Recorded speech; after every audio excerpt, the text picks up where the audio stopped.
11º domingo após o Pentecostes, série trianal B. A leitura do Evangelho é João capítulo 6, a partir do versículo 22 até o versículo 35. Esse é o período do ano em que, por Marcos ser um evangelho mais breve, ele como que recebe a visita de João para auxiliá-lo a completar os domingos. O que faz com que, na medida em que João é lido também em outros momentos do ano litúrgico e também nos outros anos, ao final de 3 anos a gente tenha lido os 4 evangelhos mais ou menos na mesma extensão. No ano A, Mateus mais João, no ano B, Marcos e João, no ano C, Lucas e João. Ou seja, João entra nos 3 anos. Esse texto aqui, ele na verdade pressupõe a multiplicação dos pães, que de forma bastante interessante não aparece nessa série trienal no ano B. Ela é pressuposta. Já houve uma época, antes de uma reforma desse lecionário, em que tínhamos 6 textos de João 6, nessa época do ano. Eles agora reduziram a 3, o que está mais dentro do aquilo que se poderia chamar de aceitável. Em todo caso, esse texto de João 6, 22 a 35 é como se poderia chamar uma conversa a respeito de pão. É um diálogo entre Jesus e o povo que se reuniu lá em Cafarnaum. No final do capítulo 6 diz que isso aconteceu na sinagoga de Cafarnaum. É um diálogo que tem 4 momentos. E aí, logo de início, eu vou propor alguma coisa em termos de análise de diálogo. Acreditem, tem gente que se especializa nisso e estuda a maneira que nós temos de conversar uns com os outros. E a gente tem um certo protocolo, uma certa etiqueta que se respeita. A menos que seja uma conversa de doidos, como se diz. Por exemplo, se alguém está sentado, ou se 2 pessoas estão sentadas, uma ao lado da outra, e uma pergunta para o outro qual é o seu nome, e o outro responde, a comida aqui não presta, você já sabe que são doidos, né? É uma conversa que não tem sentido. Mas quando 2 pessoas estão caminhando e uma diz, eu estou com sede, e o outro diz, ali na esquina tem um restaurante, essa conversa faz sentido. A resposta, a palavra da segunda pessoa parece não ter conexão, mas tem. Então esse é o assim chamado princípio da cooperação. Ele foi desenvolvido por um britânico chamado Paul Grice e é um dos princípios que nós usamos. É o princípio da cooperação. A gente entra na conversa e não muda de assunto no meio.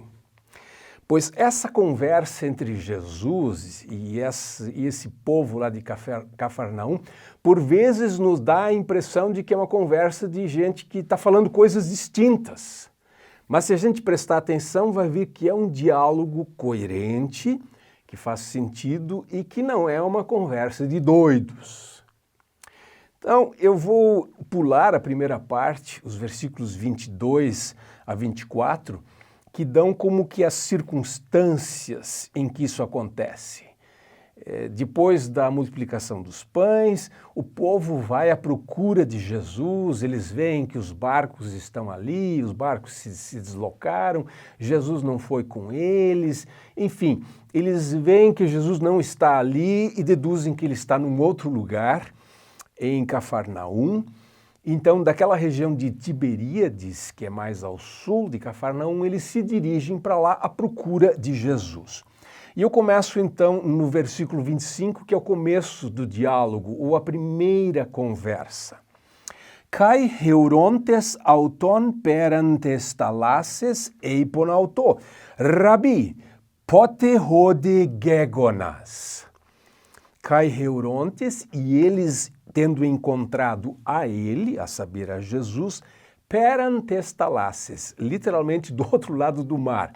mas é do outro lado do lago e, na verdade, nem é do outro lado, só tem aquela impressão. Quer dizer, eles atravessaram um canto do lago, por assim dizer, indo de Tiberíades até Cafarnaum.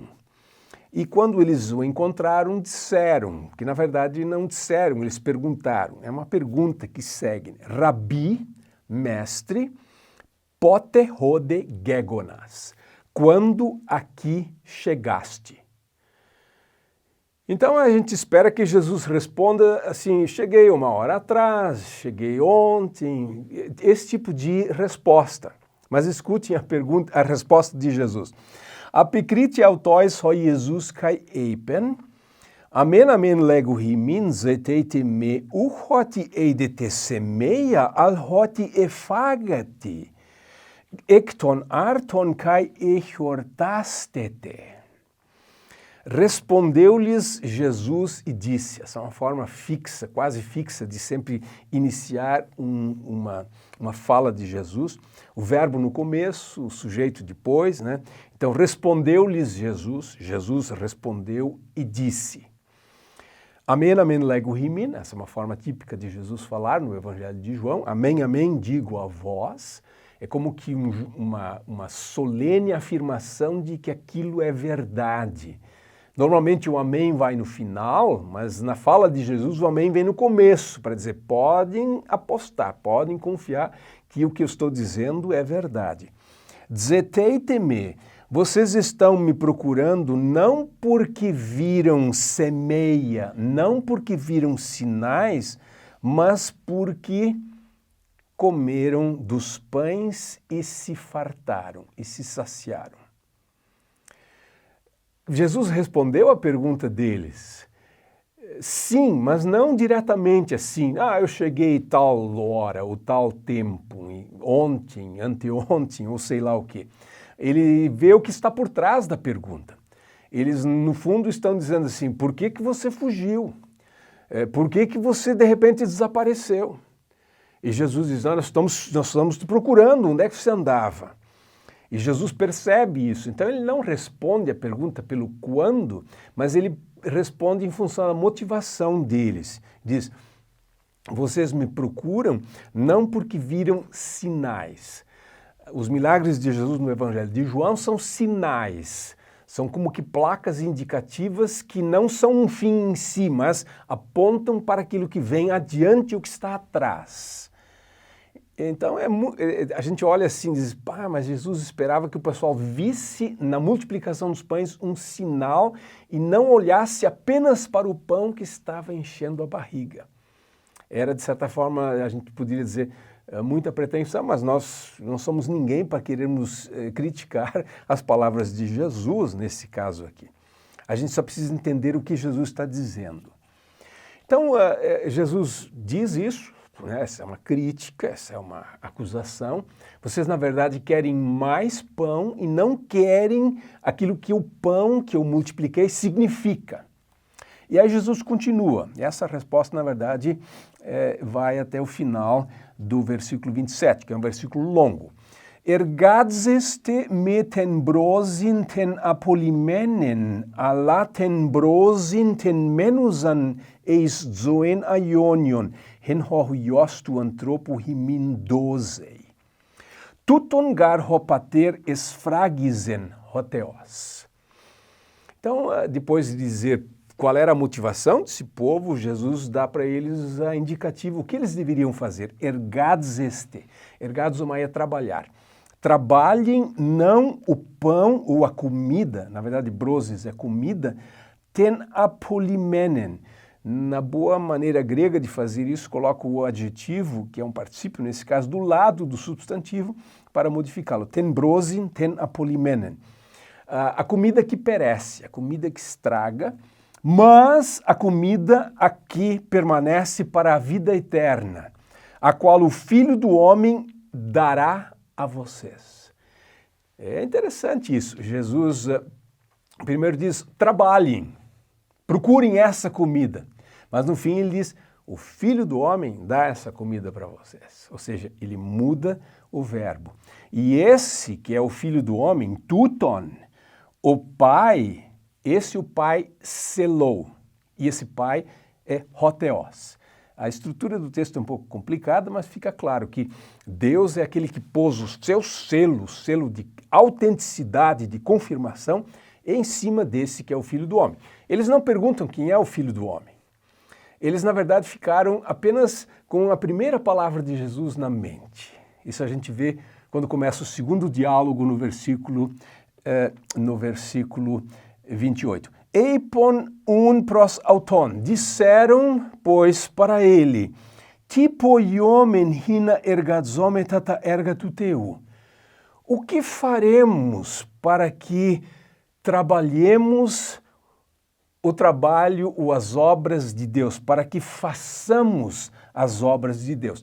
Jesus tinha dito, trabalhem. E agora eles usam, o que Deus quer que a gente faça que seja a obra que Ele quer que a gente faça? Agora Jesus responde, apicrite, ho Jesus kai epen autois. Jesus respondeu e disse-lhes, tuto estinto ergon tuteu, hina pisteuete eishon apesteilen ekeinos.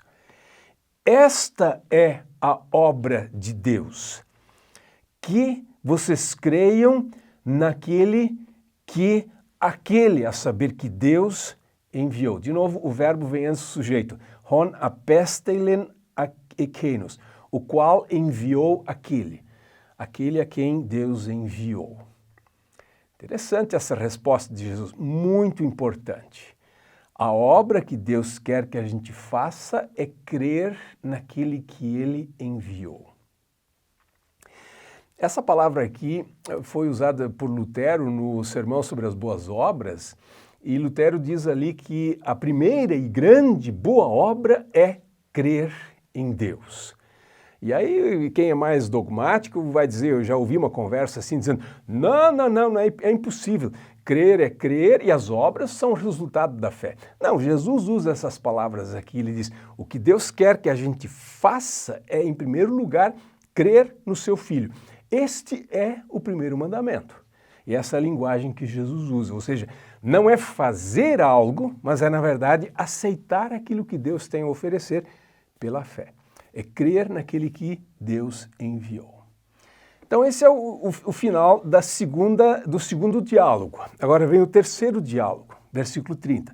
Eipon un auto, ti un poieis zisemeion hina idomen kai pisteusomen zoi, ti ergadze. Então Jesus tinha dito, creiam naquele que Deus enviou. Eles entenderam, ele está falando de si mesmo. E aí agora eles pedem um sinal. E a gente pergunta assim, mas vem cá, eles não tinham visto o sinal do pão e dos peixes? É possível que não fossem exatamente as mesmas pessoas, que outras pessoas estavam no meio e disseram, nós ouvimos falar ali daquele milagre, quem sabe você repete o milagre para que a gente creia em você. Que, pois, sinal fazes tu para que vejamos e creiamos em ti? O que você opera? O que você faz? Há um pequeno detalhe gramatical aqui, que é a construção do verbo pisteu, pisteusomenzoi. É o verbo pisteu com o dativo. No versículo anterior é pisteueis, crer em. Tem traduções que colocam esse verbo, quando ele é seguido pelo dativo, pura e simplesmente, no sentido de depositar confiança ou levar a sério. Isso é possível. Mas o verbo pisteu é construído de diferentes maneiras no Evangelho de João e valeria a pena examinar isso mais de perto. No 31, eles dão uma sugestão para Jesus. Dizem assim, os nossos pais, hoi pateres remon, tomana ephagon ente eremo. 14 stin gegramenon, arton ectu uranu edoken autois fagein. Os nossos pais o maná comeram no deserto, conforme está escrito, pão do céu deu a eles para comer. Então, citando a Escritura, está escrito, Salmo 78, 24, com também um eco de Êxodo 16, que por sinal é a leitura do Antigo Testamento para esse domingo. Então eles estão dizendo assim, olha, Moisés deu maná para esse povo lá, é uma boa ideia também. Esse é um sinal que a gente gostaria de ver aqui também. Pão do céu. Esse é um pão que cai lá de cima, né, digamos assim, das nuvens. Isso é importante porque vejam que Jesus responde. No 32, Eipen unautois ho Jesus. Disse-lhes Jesus, pois, amen, amen, lego himin. De novo, uma fórmula solene, como que um juramento. Amém, amém, digo a vocês. O Moisés dedoken himinton arton ectura nu, al hopater mudidos in himinton arton ectura nu, ton aletinon. Então, eles disseram, Moisés deu pão do céu, isso é o maná. Então, Jesus diz assim, não, na verdade, Moisés nunca deu para vocês ton arton ectura nu, o pão do céu. Ele deu o maná. Na verdade, quem deu foi Deus. Moisés estava lá envolvido, mas o pão do céu, esse Moisés não deu, porque o Pai, o meu Pai, dá, agora está o presente, dá a vocês o pão do céu, ton aletinon, o pão verdadeiro. Não esse pão que perece, mas o pão que permanece, o pão da vida. Esse é o pão que o Pai dá. E Jesus continua no versículo 33. Rogar artos tuteu estin hocatabainun ectura nu caet zoen didus to cosmo. Pois o pão de Deus é o que desce do céu e vida dá ao mundo. É claro que sem comida não há vida. Então o pão é algo essencial em nossa vida, não se vive sem pão. Mas Jesus aqui está dizendo, o pão da vida é fundamental para a vida. E esse pão é o que desce do céu, não aí da atmosfera, não a partir das nuvens como maná, mas ele vem de fato da habitação de Deus. Agora vem o quarto e último diálogo. Eipon un pros auton. Disseram, pois, a ele, Kyrie, panto te dos himinton arton tuton. Sempre dá a nós este pão, ou o pão este. De que pão eles estão falando no fim? Certamente o pão que Jesus mencionava aqui, o pão da vida. É, na verdade, o pedido, a fala mais importante que eles fizeram. Dá-nos sempre deste pão. E aí Jesus agora abre o jogo por completo, no 35. Eipen autois ho Jesus. Disse-lhes Jesus, ego eimi ho artus tes zoes, ho erchomenos pros eme ume peinase, kai ho pisteuon eis eme ume dipsesei pantote. Jesus disse-lhes, ego eimi. Esse é um dos 7 eu sou de Jesus aqui em João. Ego eimi, eu sou ho artos tes zoes, o pão da vida, no sentido do pão que dá a vida. Ho erchomenos, aquele que vem até mim ou a mim, ume, não, de modo nenhum terá fome. Kai hopisteuon eis eme, ume dipsesei pantote. E o que crer em mim, agora de novo o verbo pisteu com a preposição eis, não, de modo nenhum terá sede nunca mais. Então esse é o ponto alto desse texto, em que se começa perguntando para Jesus uma pergunta quase que banal. Quando foi que o Senhor chegou aqui? E no final Jesus diz, no final da conversa, desses 4 momentos de diálogo, Jesus diz, eu sou o pão da vida. Nada é mais importante. Lembrando que Jesus se identifica com o pão da vida, ele diz, eu sou o pão da vida. Mas ele não é a água viva ele dá. Ele diz, aquele que crê em mim não terá jamais sede. porque Jesus dá a água da vida. E o paralelo aqui é João 4,14, a conversa com a samaritana. E a água da vida que ele dá é o seu Espírito, é o Parácletos, o Consolador. Então essa é uma conversa a respeito de pão que se movimenta em dois níveis, e em que Jesus apropriadamente sai desse nível material em que se pensa no pão de trigo ou de centeio ou do maná, que era comida também, para aquele pão espiritual que é o pão da vida, que é aquele que realmente interessa.